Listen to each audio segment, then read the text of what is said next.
Hi guys, welcome to A. Today in the second episode of the introductory series, I'll be talking about data science life cycle. Yeah, you heard it right. The data science life cycle. So let's get into the video. As the time has evolved, we humans grow and get mature. Similarly, data science also has grown mature. Now, it follows a proper structure and an algorithm to perform a data science task. So, now you will be seeing a structure on your screen where we'll be studying the following data science life cycle things, and I'll be telling about each step in detail. So, let's start. So, the first step is the business understanding. Before starting anything, you need to know the objective of your problem. Why are you performing this task? A data science in the room will always ask questions like why? Why are we doing this? Why do we need to do this? What will happen if we do this and if we not do this? So, to have a proper understanding of your problem, you need to define a central idea to your problem. Because when you will have a central idea, you will get clear ahead in the steps how do you need your data to be and how do you need to perform an algorithm on it. So, I know, it's not easy to get an idea and not easy to know how do we get a central idea of a problem. But with experience, you will surely get it. Trust me. But for the shortcoming, I could tell you a shortcut is that you could connect with people who have performed on the similar data or who have performed similar tasks, or you can read some blogs and get an idea what people have done when they have faced a similar situation. Now going to the step 2, that is data mining. So what data mining is exactly is you are collecting the data for your task to be performed. Now that you have a central idea what you want to do for your project, so you collect the data for the same. Trust me, if you get the data in a proper structured, clean format, God bless you. You're lucky enough. But in real life, it never really happens. You don't get data so easily. And most of the time it's so unstructured and it has a lot of problems. So we use different libraries in Python that we have like Beautiful Soup, Scrapy to scrape the data from the web for our purpose. So we perform this to get a lot of data so that we can perform our next step. So the third step is about the data cleaning. Now that you have the unstructured data, now you'll be performing the data cleaning task. There are many times the things will happen that when you're having your data for a classification task, suppose at some points your data is classifying into 1 and 0, and in the same data they are classifying the same thing into yes or no. So to get the clear idea how we'll do the classification task, you need to have the data labels in a particular format. You can't classify the half data into yes or no or 1 or 0. Or suppose you are performing a task like, I would say, suppose you have a data which has both lowercase and uppercase of the same name, like a female and a female, a lowercase female and an uppercase female, but both are the same things. But when you're doing an NLP task, it would be considered two different things. That would cause a problem. Or suppose your data has some missing values and you ignore them. If you ignore no, you're gone. Because when you're doing machine learning algorithms, you would not get good accuracies or good results on the data.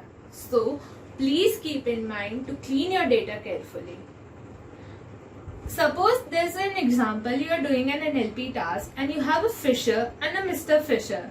Both are two different things. So you need to have the data you really want.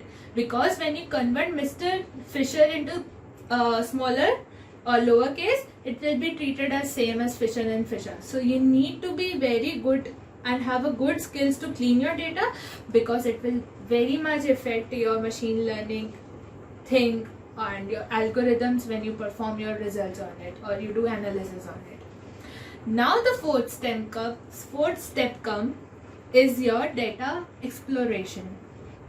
Now that you have your objective, you got your data, you clean your data, now you study your data with different visualization techniques, or you can say is you do plot different graphs and see how the data is being performed, and then come to a hypothesis for it. We do this because we create a relationship between different entities. Suppose you are doing analysis of the classroom average performance. So you need to study how a student has performed in a particular subject and its marks. So for all the subjects, you study the marks of the students and get an average, how the average class performance is. So based on that, studying the data, you create a hypothesis. Now the main and the most important step that comes is the feature extraction. Feature extraction plays a very important role, because for a particular project, or you can say for a particular business idea, you need to have some features that you will be giving to your algorithm to give you a proper result. But for a particular problem, you are not giving them the correct features. How do you think will they perform? There might be a chance they would perform very bad because you gave importance to some features that were not needed to be performed. So I think this plays a very important role. I'll give you an example. I was working on an automated essay scoring project.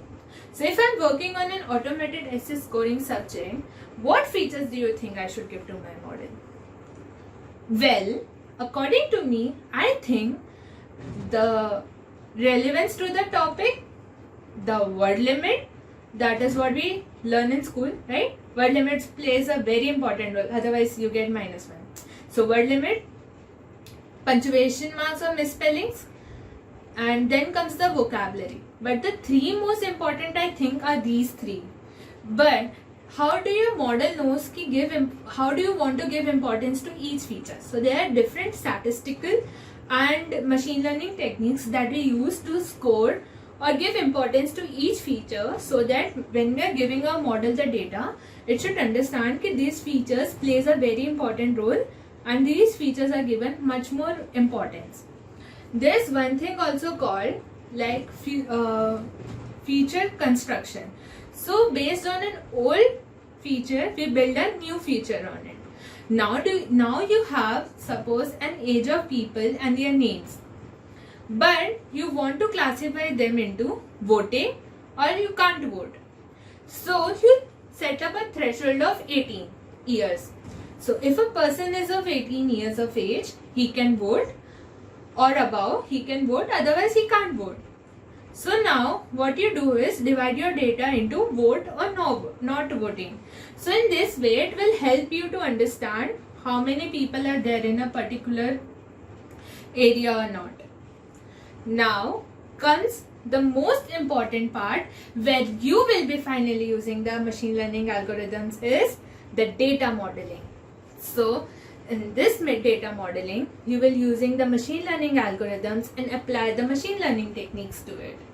So what happens in machine learning technique is like you can do a predictive algorithm like linear regression, or you can make a recommendation system.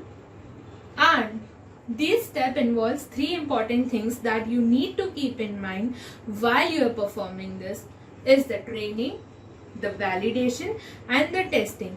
These three play a very important role when you are performing it. The next part comes is the data visualization. Now that you have applied the algorithm, you do visualization of your data, how the results have been produced.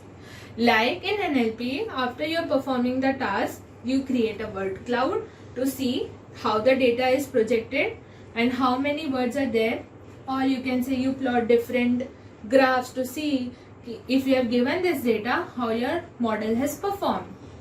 Last but not the least comes the business understanding again and deployment. Why did it say business understanding? Because it's a life cycle.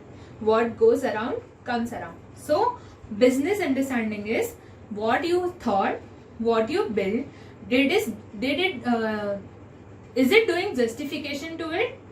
Are you able to achieve what you want to do? So you deploy it, you get the user feedbacks, and you again modify it and modify it. So data science life cycle is not just one thing. It's about iterating over the whole cycle again and again to get the best out of it. And I think, in my opinion, it could never be a perfect thing, but yeah, you could achieve good results. Some people have an objective of optimizing it at a good rate and not focusing on the accuracy. Some people have objective about getting good accuracy and not the time it takes to run an algorithm. So it's all dependent on what you want. Like you can say, data science, when you're doing, you should have these 5 questions in mind. Which task I am performing, like classification, or how my data is, like regression, which group does it fall in, like clustering, does it have any weird data like anomaly detection, or I can say is giving some recommendation. So while performing any task in a data science, you should have a clear idea and a step made, or you can say a structure made for you. If you are performing this, you will perform this, you will use these techniques to clean your data and further use for other techniques. So for now, I'll take your leave. For any queries, you can reach us out to all the handles mentioned in the description box, and wait for our next episode tomorrow. Until we meet you next time, thank you, bye bye, tada.